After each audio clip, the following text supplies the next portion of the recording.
स्वाधीन वाला अधिका लाज भी लगुनि ए प्रकार बीजेपी को आक्षेप कर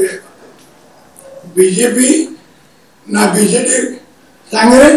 कांग्रेस सांगे तो किए नहीं आमर कहारी सांगे एलायंस हमार नहीं आम निजर ताकत बल लड़ू एवं 15 सीट जीतबू ये आम कार्यकलाप देखे आम सर्वे रिपोर्ट तो पाखे भी अच्छी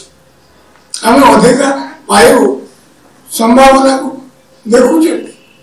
देखिकी कहूचे कांग्रेस को जना ये बीजेपी 16 सीट जीत ये कथा पार्टी निर्णय नब जदि कौन सी काम करुवे केंद्रीय मंत्री भारत वर्ष मंत्री जो भी काम कर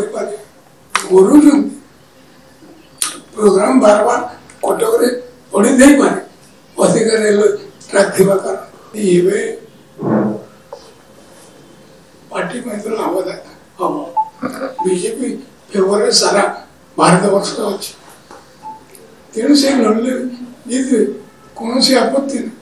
किंतु पार्टी क्या लड़ेब ये पार्टी निर्भर पड़ो निश्चय प्रभाव पड़ो आम तो अधिका सीट जीतू समस्त को जना 3टा सीट लगातार जीतीगला कांग्रेस बीजेडी छानिया हो माने खाली सरकार आसीजे अधिका एमपी जीते तेणु आगर निंदा करदेवा एवं जमी ईवीएम को निंदा करा एलायंस बुझाणा अच्छी ये कथा चलो कांग्रेस।